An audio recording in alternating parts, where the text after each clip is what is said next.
इनके double standards जो हैं इनकी पॉलिसीज़ को ही कॉन्फ्लिक्ट करते हैं। जहाँ पे वॉर होती है यूएस और अफगानिस्तान की, इसराइल और फ़लस्तीन की, रशिया और यूक्रेन की, वहाँ पे यूएस और यूएन अपनी आंखें बंद कर लेता है और ह्यूमन राइट्स की तरफ बिल्कुल भी आवाज़ नहीं उठाई जाती। वेस्टर्न कंट्रीज़ के अंदर वो स्किल सेट है ही नहीं, लेट्स बी रियली ऑनेस्ट। सही है, ये लोग अपनी कंट्रीज चलाते ही फॉरेनर्स के ऊपर हैं। अगर इनकी मास माइग्रेशन बंद हो जाए तो मतलब इनका मुल्क चलेगा नहीं।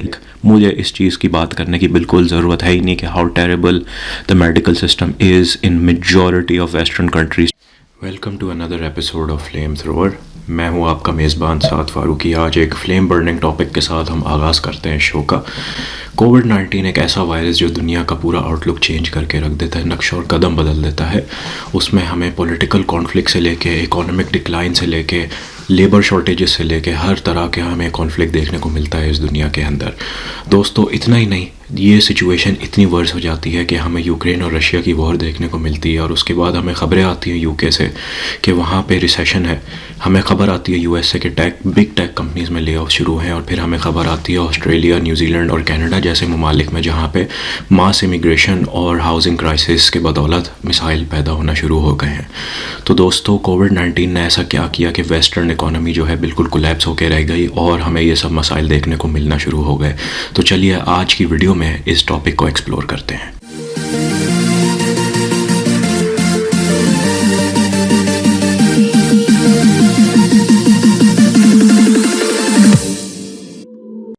तो दोस्तों, कोविड-19 की वजह से जो हालात दुनिया भर के ख़राब हुए, हम सिर्फ एक पर्टिकुलर कंट्री को ब्लेम नहीं कर सकते कि इस कंट्री के अंदर जो है हालात ख़राब हैं, बल्कि पूरी दुनिया के हालात ख़राब हुए।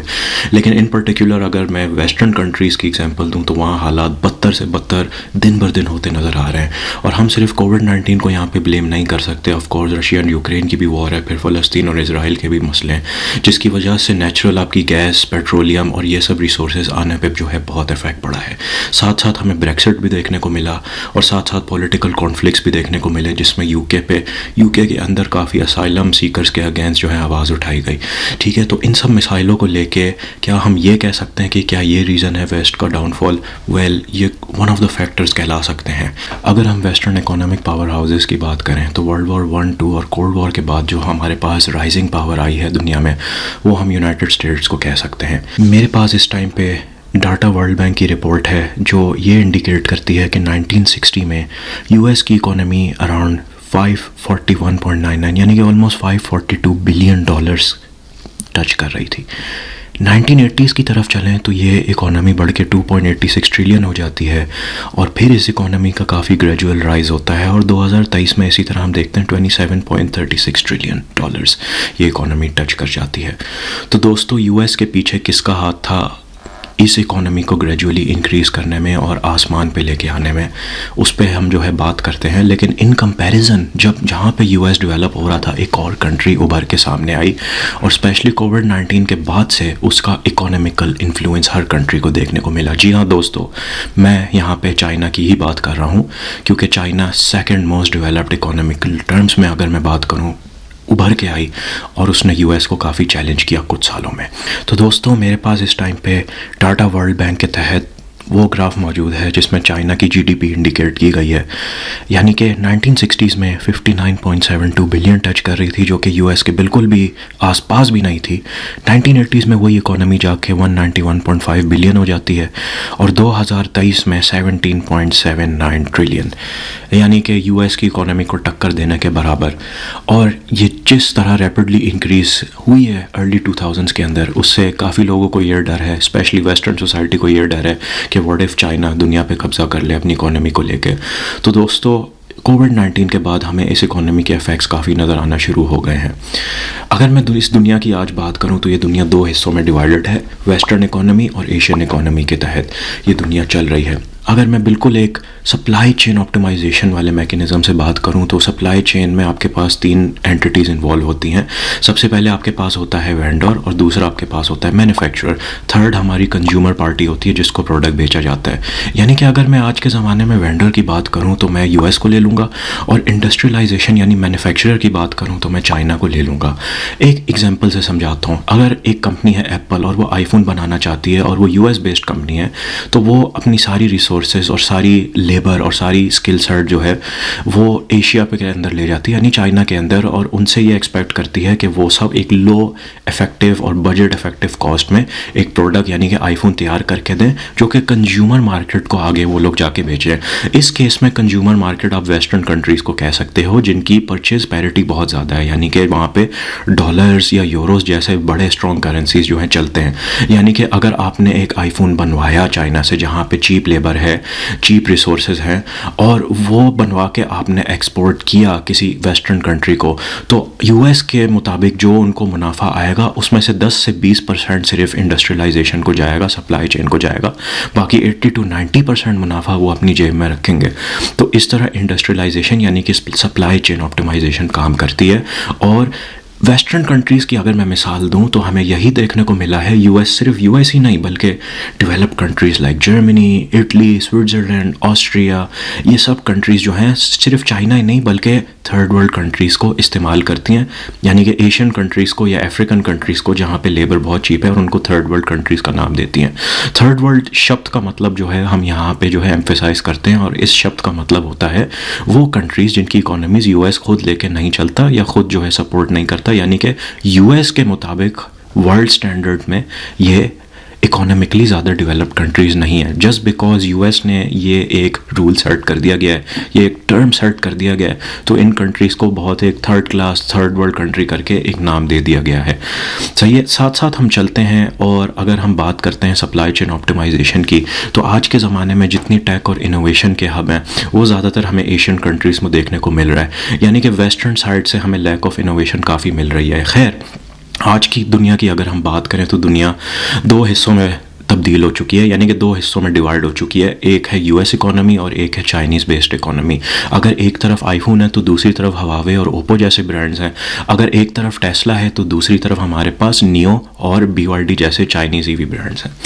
तो जहाँ पे यूएस एक इनोवेटिव सोच लाता है वहाँ पे 10 इनोवेटिव सोच लेके एशियन कंट्रीज़ या चाइना जो है खड़ा होता है। सही है, तो हम बात करते हैं मेनली कि क्या हुआ ऐसा कोविड के बाद, या क्या हुआ कुछ सालों के अंदर जहाँ पे वेस्ट की इकोनॉमी बिल्कुल डिक्लाइन पे जा रही है, और हम दूसरी तरफ देखते हैं कि ग्रेजुअली एशियन कंट्रीज़ या चाइना की अगर मैं जो लीडिंग एशियन कंट्री है उसकी इकोनॉमी मतलब बिल्कुल रैपिडली ग्रो कर रही है। दोस्तों, वेस्टर्न इकोनॉमी डिक्लाइन का मैं फ़र्स्ट रीज़न यहाँ पे ये दूंगा मॉरल करप्शन। हमने देखा है time by time western countries जो हैं human development index, human rights और इक्वालिटी जैसे पुरसकून टॉपिक्स के ऊपर जो है काफ़ी आवाज़ उठाती है और अपने ममालिक में इस पे काम की जाती है। लेकिन साथ साथ over the course of the past 50 years हमें ये भी देखने को मिला है इनके डबल स्टैंडर्ड्स जो हैं इनकी पॉलिसीज़ को ही कॉन्फ्लिक्ट करते हैं। जहाँ पे वॉर होती है US और अफ़गानिस्तान की, इसराइल और फ़लस्तीन की, रशिया और यूक्रेन की, या इवन जो जुल्म होता है कश्मीर में लोगों पे, and concentration camps in China, या बहुत सी जो जगहों पे वॉर्स होती हैं वहाँ पे US और UN अपनी आंखें बंद कर लेता है और ह्यूमन राइट्स की तरफ बिल्कुल भी आवाज़ नहीं उठाई जाती। साथ ही साथ हम ये बात करें ह्यूमन राइट्स की तो जो टॉर्चर्स मिडल ईस्ट में या अफ्रीकन कंट्रीज़ में या स्लेवरी पे मतलब जो है आवाज़ें उठाई जाती हैं, या फिर फ्रेंच इन्वेजन इन अफ्रीकन कंट्रीज़ लाइक सेनेगल, उस पे UN कहीं पे भी सामने नहीं आता। चलें, ये तो बहुत बड़े पैमाने पे जो है ये मॉरल करप्शन हो रही है। अगर मैं प्योरली एक सोसाइटल टर्म्स में बात करूं, मतलब आम बंदा जो है किस तरह एक सोसाइटी में, किस तरह एक वेस्टर्न सोसाइटी में अपनी ज़िंदगी गुजार रहा है, तो ज़्यादातर जो वेस्टर्न लोग हैं वो मॉरली करप्ट इस तरह हो चुके हैं कि मतलब उनके यहाँ कोई फैमिली बेस्ड स्ट्रक्चर नहीं है, यानी कि उन बेचारों को पैदा होने के बाद यही नहीं पता होता उनका बाप कौन है, उनकी माँ कौन है, और इस वजह से इस कन्फ्यूजन और इस कॉन्फ्लिक्ट के अंदर वो अपनी ज़िंदगी एक इमोरल डिसेंसी में गुजारते हैं, जहाँ पे मतलब हर तरह का ड्रग अब्यूज़, डोमेस्टिक वायलेंस जैसे कारनामे जो हैं देखने को मिलते हैं, और ज़्यादातर वो वेस्टर्नर्स की तरफ से ही होते हैं। इसी तरह जो है अगर एक सोसाइटी के अंदर जो मॉरली करप्ट हो जाए, उसके अंदर आगे बढ़ के इंडिविजुअल्स आएँ और अपने लीडर चुने जो कि इमोरली डिसेंट और डीजेनरेट्स होंगे, तो आप अंदाज़ा लगा सकते हो वो मुल्क के लिए क्या डिसीजंस लेंगे। और ये हमें ख़ासकर UK जैसे ममालिक के अंदर जो है, UK जैसे मुल्क के अंदर जो है हमें ये देखने को मिल रहा है आजकल, जहाँ पे बड़े पैमाने पे पॉलिटिकली बहुत कन्फ्यूजन है कि इनकी पॉलिसीज़ कहाँ सेट होंगी और किस तरह सेट होंगी, माइग्रेशन के हवाले से और असाइलम सीकर्स के हवाले से। सेकंड रीजनिंग मैं ये देता हूँ वेस्ट का डिक्लाइन लैक ऑफ स्किल्स की वजह से। दोस्तों, बिलीव इट और नॉट, ये एक रिपोर्ट है जहाँ पे एक सर्वे किया गया था और उससे पता ये लगा कि US के अंदर about 31.3% US based citizens education pursue करने के लिए कॉलेज स्लैश यूनिवर्सिटी जाते हैं, अगर इसका कंपैरिजन किया जाए किसी well Asian economically developed country के साथ यानी चाइना के साथ, तो उसमें पता ये लगा था कि 60.9% Chinese students are pursuing a higher degree. मैं बिल्कुल भी स्किल्स को डिग्री से रिलेट नहीं कर रहा, लेकिन अगर आप एक नॉर्मल पैमाने में किसी भी सोसाइटी को, किसी भी एजुकेटेड सोसाइटी को जज करना चाहो, वो किस बेसिस पे करोगे? उनकी एजुकेशन और उनकी क्रिटिकल एनालिसिस थिंकिंग स्किल्स के ऊपर। सही है, हम ये ज़रूर कहते हैं कि वेस्ट से जो है लिबरलाइजेशन जैसे कॉन्सेप्ट जो हैं सामने आए हैं, हम ये ज़रूर कहते हैं कि क्रिटिकल थिंकिंग और एम्पिरिसिज्म जैसे कॉन्सेप्ट्स वेस्ट ने प्रोड्यूस किए हैं, but we can't deny the fact that over the course of the past 20 years हमें एशियन कंट्रीज़ या ईस्टर्न कंट्रीज़ की तरफ से ज़्यादा कंपटीशन देखने को मिलता है in terms of the labour force that they are producing, in terms of the skill set they are producing, just because of the factor कि वो एजुकेट करना चाहते हैं अपने आप को और वो बहुत आगे बढ़ना चाहते हैं, वो दुनिया का कोई भी पैमाना या फील्ड हो। अगर मैं इंटरनेशनल इनोवेशन इंडेक्स की बात करूँ तो Japan and South Korea are leading in tech and innovation. इसी से अंदाज़ा होता है कि कहाँ वेस्टर्न कंट्रीज़ जो हैं सिट हो रही हैं आज वर्सेस एशियन कंट्रीज़ कहाँ पे ग्रो कर रही हैं और कहाँ पे वो they are doing the right amount of things. Another reason जो इसी से कोरिलेटेड है, मैं मास इमिग्रेशन को दोष दूंगा। बहुत सी वेस्टर्न कंट्रीज़ कोविड-19 के बाद, अगर आप लोगों को सप्लाई चेन ऑप्टिमाइजेशन की एग्जांपल याद है जो मैंने इस वीडियो के शुरू में दी, इमेजिन करें अगर वेंडर जो है, अगर हम रोल्स रिवर्स कर दें वेंडर और मैन्युफैक्चरर के दरमियान, यानी कि वेंडर भी चाइना हो जाए और मैन्युफैक्चरर जो है यूएस हो जाए, क्या आप मुझे बताएं कंज्यूमर मार्केट कभी भी वो प्रोडक्ट ख़रीदेगी? यानी कि ये तो वो बात हो गई कि चाइना एप्पल का प्रोड्यूसर है और वो यूएस जहाँ पे एक्सपेंसिव लेबर है वहाँ पे अपना प्रोडक्ट दे कि ये लोग हमें मैन्युफैक्चर करके दें और हम आगे कंज्यूमर मार्केट को भेजें। तो इमेजिन जो चीज़ 1.5 के यूएसडी का, यानी कि जो आईफोन 16 1.5 के या 2 के यूएसडी का बिक रहा है कंज्यूमर मार्केट को, वो डबल द अमाउंट और may be even triple the amount, यानी कि 4 to 5 के 6 के इवन में कंज्यूमर मार्केट में बिके। तो क्या आप मुझे बताओ कोई भी कंज्यूमर मार्केट उस प्रोडक्ट को एक्सेप्ट करेगी? बिल्कुल नहीं करेगी। कहने का मकसद ये है कि मतलब ऐसा बिल्कुल हो नहीं सकता। So the amount of skills, the labour और the amount of resources that China has, US can't compete with that and that's the reality. ठीक है ना, हमें मास इमिग्रेशन में भी यही देखने को मिलता है, जस्ट बिकॉज वेस्टर्न कंट्रीज़ के अंदर वो स्किल सेट है ही नहीं, वो उस पैमाने पे मतलब उनके पास लोग हैं ही नहीं, तो उन्हें बाहर से मंगवाने पड़ते हैं लोग, चाहे वो डॉक्टर्स की शेप में हो, इंजीनियर्स की शेप में हो या आईटी हब के अंदर मतलब जो है सॉफ्टवेयर डेवलपर्स हों या कोई क्लाउड प्रैक्टिशनर्स हों या साइबर सिक्योरिटी एक्सपर्ट्स हों। सही है, हम वेरियस स्किल सेट की बात करें तो ज़्यादातर आपका जो स्टाफ है इंडिया से, चाइना से, a lot of Asian countries से आता है, साउथर्न अमेरिकन कंट्रीज से जो है मंगवाया जाता है इन वेस्टर्न कंट्रीज़ के अंदर, सो दैन इनका कोटा फिलअप किया जाए और आगे इनको परमानेंट रेजिडेंसी और सिटीजनशिप के पाथवेज में फिल किया जाए। वाई? बिकॉज वेस्टर्न कंट्रीज़ के अंदर वो स्किल सेट है ही नहीं। Let's be really honest. सही है, ये लोग अपनी कंट्रीज चलाते ही फॉरेनर्स के ऊपर हैं। अगर इनकी मास माइग्रेशन बंद हो जाए तो मतलब इनका मुल्क चलेगा नहीं, लेकिन इस मास माइग्रेशन का इनको नुकसान भी हुआ है और वो ये हुआ है कि बहुत से इमिग्रेंट्स ने आके इनकी पॉलिसीज़ को अब्यूज़ किया है। जहाँ पे इनको स्किल सेट की ज़रूरत थी उस स्किल सेट को परस्यू करने की जगह वो लोग और जॉब्स की तरफ ज़्यादा चले गए। एंड साथ साथ अगर मैं ये भी बोलूँ कि इलीगल इमिग्रेशन भी एक फैक्टर है, यानी कि यूरोपियन कंट्रीज़ की स्पेसिफिकली अगर मैं बात करूं तो हाँ, उसकी वजह से भी इकोनॉमी पे काफ़ी जो है इफेक्ट पड़ता है। एक और फैक्टर जो वेस्ट की डिक्लाइन को कंट्रीब्यूट करता है वो है सर्वाइवल ऑन हाई टैक्सेस। दोस्तों, हर वेस्टर्न कंट्री, स्पेसिफिकली अगर मैं यूरोपियन कंट्रीज़ की बात करूं, वहाँ पर टैक्स फैक्टर अबाउट 40 to 50% है। And the same goes in northern America, Australia and any European country you can pick out of the lot. यानी कि 40 to 50% एक नॉर्मल मिडिल क्लास बंदा या इवन वो लेबर क्लास बंदा हो, ब्लू कॉलर जॉब पे हो, वाइट कॉलर जॉब पे हो, they are paying about 40 to 50% on high taxes. And imagine इस टैक्सेशन सिस्टम को लेके वेस्टर्न कंट्री सर्वाइव करती हैं, जो कि मेरी समझ से बिल्कुल बाहर है। And the reasoning I am gonna give to you is कि ये टैक्सेशन सिस्टम एक फेलियर इसलिए है क्योंकि ये टैक्स कंट्रीब्यूट होता है गवर्नमेंट ऑफिशियल्स की तरफ कि कोई करप्शन ना हो, फाइन, मैं उसमें जो एग्री करता हूँ। हाउएवर अगर आप देखें ये एजुकेशन में कंट्रीब्यूट होता है, हेल्थ में होता है, स्पोर्ट्स में होता है। अगर मैं स्पेसिफिकली एजुकेशन की बात करूँ, आप लोग मुझे you can't sit there and tell me कि अगर मैं if I am 25 years old और मैं यूनिवर्सिटी से अपनी ग्रेजुएट हो चुका हूँ और मैं जॉब कर रहा हूँ, मुझे फ्री एजुकेशन का क्या फ़ायदा होने वाला है अपनी अगली कोई 40 30 50 साल ज़िंदगी के अंदर। सही है, मुझे ये बात समझ में नहीं आई कि why are they emphasizing so much on free education, जबकि हम सबको पता है कि we as an individual we should have the right to pick and choose. मैंने आप लोगों को यूएस की रिपोर्ट दी, सिर्फ ये अनोखी रिपोर्ट नहीं है, बहुत सी वेस्टर्न कंट्रीज़ की रिपोर्ट है कि ज़्यादातर लोग तो यूनिवर्सिटीज़ अटेंड ही नहीं करते जाके।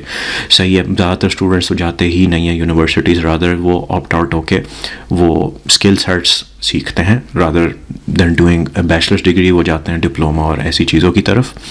तो फिर फ्री एजुकेशन का कहाँ पे फ़ायदा मिलता है किसी भी सिटीज़न को, जब only about 30% of your population, general population जा रही है यूनिवर्सिटीज़ की तरफ, राइट। एंड लिटरल मर्रा ज़िंदगी में भी इसका आपको कोई फ़ायदा नहीं, क्योंकि आप यूनिवर्सिटी वापस जाने वाले तो हैं नहीं। सेकंड थिंग, ये लोग मेडिकल के ऊपर बजट एलोकेट करते हैं। मुझे आई फील लाइक मुझे इस चीज़ की बात करने की बिल्कुल ज़रूरत है ही नहीं कि how terrible the medical system is in majority of western countries, चाहे वो यूएस हो, ऑस्ट्रेलिया हो, कनाडा हो, यूके हो। हमें दिन भर खबरें मिलती हैं like how they don't have enough staff, how they don't have enough hospitals, they don't have a good health insurance plans, जो कि it costs way too much. Even though Commonwealth countries के अंदर पब्लिक सेक्टर के अंदर मतलब medical free होता है, but it doesn't covers everything. You need medical insurance which is expensive as hell despite the fact that you paying such heavy tax. सही है। और फिर एक और टैक्सेशन के अंदर फैक्टर ये है कि स्पोर्ट्स पे बजट एलोकेट होता है, और क्रेज़ी बजट एलोकेट होता है। एज अ ह्यूमन बीइंग आप लोग मुझे ऑनेस्टली बताएं, स्पोर्ट्स क्या एक ऐसा फैक्टर है जो कि आप की इकोनॉमी को बूस्ट अप कर रहा है? ऑफ कोर्स कर रहा है, लाइक इन सम वे कर रहा है। अगर आपके कंट्री के अंदर कोई टूर्नामेंट होता है या आपकी कंट्री के अंदर कोई इवेंट होता है, तो यस, उस इवेंट को, उस स्पॉन्सर को बहुत फ़ायदा होता है लोगों के आने से, टूरिज्म बूस्ट से और इस सब से। Fine, I 100% understand that, but spending crazy amount of money like millions and billions of dollars, and these are the money you earn, that's your tax that you paid, that's about 40 to 50%. Can you sit there and justify that millions and billions of dollars are being spent on sports which is just bloody entertainment? इससे हमें क्या फ़ायदा? What does it have? You know, what, इससे हमें क्या फ़ायदा? एक और फैक्टर टैक्सेशन का ये है कि वो डिफेंस एंड आर्मी एलोकेशन की तरफ जाता है। डिफेंस एक बहुत बड़ा क्रिटिकल यूनिट है किसी भी कंट्री का, मैं मानता हूँ, मैं अंडरस्टैंड करता हूँ, लेकिन जब वेस्टर्न गवर्नमेंट्स किसी वॉर को सपोर्ट करने में आपका टैक्स मनी यूज़ करते हैं, imagine how cruel is that. सही है ना। और ये सिर्फ वेस्टर्न गवर्नमेंट्स नहीं है, ये दुनिया की कोई भी गवर्नमेंट यूज़ करती है, एक्सेप्ट द फैक्ट कि वो इतना हैवी टैक्स नहीं लेती अपने सिटीजन से जितना हैवी टैक्स वेस्टर्न कंट्रीज लेती हैं। तो इन नट शेल मेरा कहने का मतलब ये है, ये लोग तो अपनी कौम को ही उल्लू बना रहे हैं, ये लोग तो अपनी कौम को ही बेसिक फैसिलिटीज़ प्रोवाइड नहीं कर रहे। आप मुझे बताओ, अगर टैक्सेशन कम हो किसी भी कंट्री के अंदर, सही है, तो उन इकोनॉमीज़ के अंदर, उन इंडिविजुअल्स के अंदर जो इस इकोनॉमी में बेस्ड हैं, once they get more take home pay, once the lifestyle is more affordable, क्या आपको नहीं लगता वो इनोवेशन की तरफ आएंगे? क्या आपको नहीं लगता वो इनोवेटिव आइडियाज़ सोचेंगे?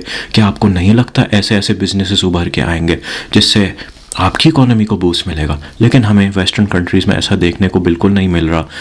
अगर हम एशियन कंट्रीज़ की बात करें तो वहाँ पे प्राइवेटाइज बिजनेसेस बेतहाशा हैं, इतना कंपटीशन है, कंपटीशन इतना हाई है जिसकी वजह से जॉब्स पैदा होती हैं, उनकी इकोनॉमी अच्छी जनरेट होती है। क्या आपको क्या लगता है ये हवावे और ओप्पो को कोई मतलब गवर्नमेंट का सपोर्ट था? ये कहाँ से उठ के आई हैं? ये अली एक्सप्रेस, इसको तीमू आप देख लो, क्या ये गवर्नमेंट सपोर्टेड बिजनेसेस थे? No, they were individuals who had a vision. Western countries के अंदर हमें वो विज़न देखने को इसलिए नहीं मिलता क्योंकि वहाँ पे डे टू डे कॉस्ट इतना ज़्यादा है। वाई? बिकॉज इनकी economies, another factor by the way मैं ये कहूँगा, ज़्यादातर वेस्टर्न कंट्रीज़ की इकोनॉमीज़ टायर्ड हैं to their housing, to real estate.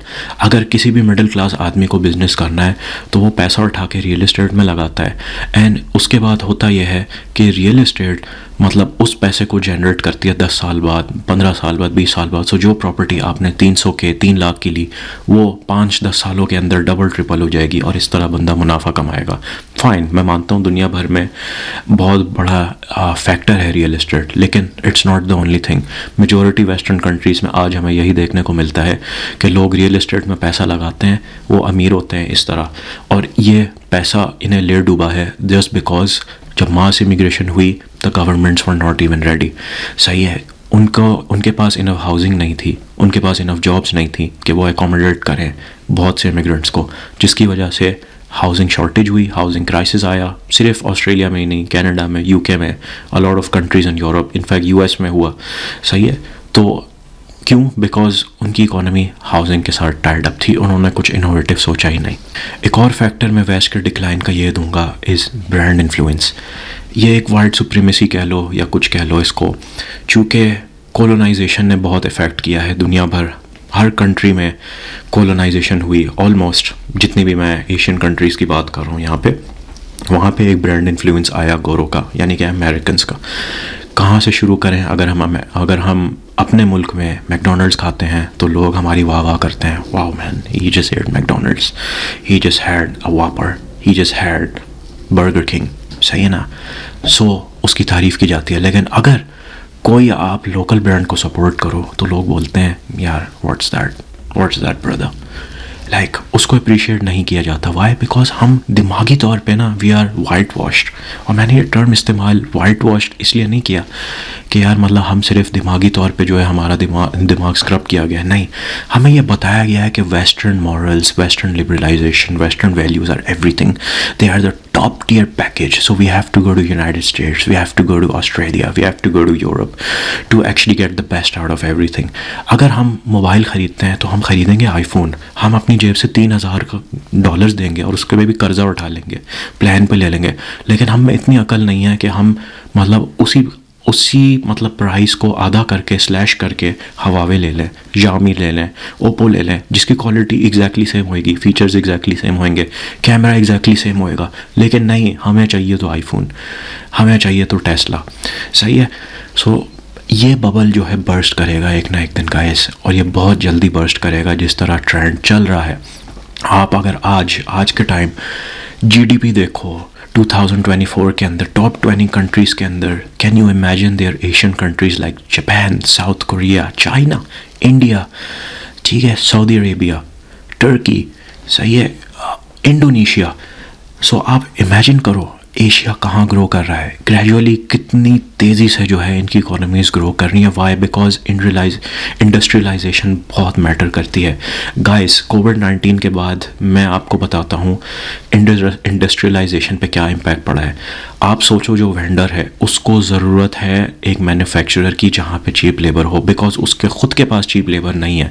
तो आप इमेजिन करो अगर कल को कोई वॉर होती है या कोविड आता है, सप्लाई चेन तो रुक जाएगी। लेकिन ऑन दी अदर हैंड जो मैन्युफैक्चरर है, सही है, उसके मुल्क के अंदर चीप लेबर है, तो ऑब्वियसली वो जो कुछ भी करे वो इनोवेशन को जारी रख सकता है, because he can use that cheap labour. सही है ना?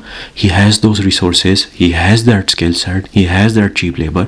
तो अगर वो चीप एंड बजट इफेक्टिव कोई प्रोडक्ट बनाता है और कल को कंज्यूमर मार्केट को भेजता है, जो कि हमें ऑलरेडी नज़र आ रहा है, can you believe they are about 4 Chinese electric car brands जो सिर्फ यूएस में ही नहीं ग्लोबली दुनिया भर में इस टाइम पे चल रहे हैं। यूएस चाहे तो वो भी कर सकता है, वो क्यों नहीं करता? बिकॉज उसको पता है अगर उसने टेस्ला बनवानी है उसे चाइना पे डिपेंड करना पड़ना है। सो इंडस्ट्रियलाइजेशन के अंदर आज हमारे पास एशिया का बहुत बड़ा रोल है। आज नहीं बल्कि पिछले 30, 40, 50 सालों से जो है बहुत बड़ा रोल है वेस्टर्न कंट्रीज़ को की इकोनॉमी को डेवलप करना। और अब ये टाइम आ गया है कोविड-19 के बाद कि सारी एशियन कंट्रीज़ ने ये फ़ैसला कर लिया है कि मतलब हमें अगर ग्लोबलाइजेशन में अपना रोल बनाना है, अपना इम्पैक्ट बनाना है, तो हमें यूनाइटेड होकर चलना पड़ेगा। और सिर्फ वही नहीं, हमें ये रियलाइज़ करना पड़ेगा कि चूँकि हमारे पास इंडस्ट्रियलाइजेशन में हम लोग किंग हैं, तो हम लोग अपने प्रोडक्ट्स को इनोवेटिवली बना सकते हैं। सो गाइज़, इस सब में एक मिडिल क्लास बंदा और एक नॉर्मल बंदा जो किसी भी वेस्टर्न सोसाइटी में ज़िंदगी गुजार रहा है, उसकी ज़िंदगी पे क्या इफ़ेक्ट पड़ता है? Well guys, I hate to break it to you, जहाँ पे उरूज आता है वहाँ पे जवाल भी आता है, और जहाँ पे जवाल आता है वहाँ पे उरूज भी आता है। तो गाइज, मैं हिस्ट्री को अगर एनालाइज़ करूँ, हिस्ट्री हमें खुद जवाब देती है। वर्ल्ड वॉर 1 के टाइम या वर्ल्ड वॉर 2 के टाइम जो ईस्टर्न यूरोपियन कंट्रीज़ अपने मतलब राइज़ पे थी, वो आज फॉल पे हैं। सही है, हमने रशिया जैसी इकोनॉमिक सुपर पावर को फॉल होते हुए देखा है। तो हम क्या सेम चीज़ नहीं कह सकते यूएस के मामले में, या हम सेम चीज़ क्या नहीं कह सकते वेस्टर्न कंट्रीज़ के मामले में? ऑफ कोर्स कह सकते हैं। एनीथिंग कैन हैपन टुमारो, हमें नहीं पता। तो एक आम बंदा जो अपनी ज़िंदगी सुकून से गुजार रहा है, उसकी ज़िंदगी पे असरात इस तरह पड़ सकते हैं कि जिस मुल्क में रह रहा है और उसकी इकोनॉमी का डिक्लाइन हुआ, may be he could lose his job, may be he could even be homeless. हमें तो वेस्टर्न कंट्रीज़ में होमलेसनेस के इश्यूज़ कितने ज़्यादा सुनने को मिलते हैं, क्रिमिनल इश्यूज़ कितने बढ़ चुके हैं। अगर मैं यूएस की बात करूं, वहाँ पे गन लॉज ही नहीं है, होमलेसनेस के इतने इश्यूज़ हैं। ये सिर्फ यूएस का मसला नहीं, ऑस्ट्रेलिया में होमलेसनेस बहुत है, कनाडा में होमलेसनेस बहुत है, यूके में बहुत है। इनफैक्ट ड्रग अब्यूज़ बहुत बढ़ गया है इन कंट्रीज़ के अंदर। तो इनका फॉल तो ऑलरेडी शुरू हो चुका है, क्योंकि ये मॉरली करप्ट सोसाइटीज़ हो चुकी हैं। तो इस सब का सोल्यूशन क्या है? इस सब का सोल्यूशन मैंने खैर अपने फर्स्ट एपिसोड में भी दिया था कि आप लोग ऐसी स्किल सेट सीखें, ऐसे मल्टी डिसिप्लिनरी फील्ड्स के अंदर जाएं और अपने आप को ज़्यादा से ज़्यादा जो है ग्रूम करें कि आप एक कोरिलेशन बना सकें at the end of the day. आप में इतना स्किल सेट और इतना शऊर हो कि आपको सिर्फ एक मुल्क नहीं, 1000 मुल्क दुनिया के जो है, सॉरी 1000 तो है नहीं मुल्क, मतलब 100 मुल्क दुनिया के जो है मतलब एम्प्लॉय करने के लिए रेडी हों। और उसके लिए मुझे पता है मेहनत बहुत है, मेहनत बहुत है। इनफैक्ट मैं तो इतना मतलब हार्डकोर जाऊंगा और ये भी रेकमेंड करूंगा कि आगे जो आपकी जनरेशन आए उसे ये सिखाओ कि यार तुम लोग चाइनीज़ भी लर्न करो, इंग्लिश तो करो ही करो लेकिन चाइनीज़ भी लर्न करो, यानी मैंड्रिन लैंग्वेज, क्योंकि प्रोमिनेंट लैंग्वेज दुनिया की मतलब जो ज़्यादा स्प्रेड हो चुकी है वो टॉप 5 में मतलब मैंड्रिन आ रही है। तो जो हमें रोल एशिया का देखने मिल रहा है, जिस तरह एशिया राइज हो रहा है, द टाइगर एशिया जिस तरह राइज हो रहा है, आई फियर वन डे के वेस्ट कोलैप्स कर जाएगा। So you have to be prepared for that, लेकिन डोंट लूज होप। अपने आप को जो है वो ग्रूम करें, स्किल सेट हासिल करें एंड एन्जॉय करें। Take care, bye.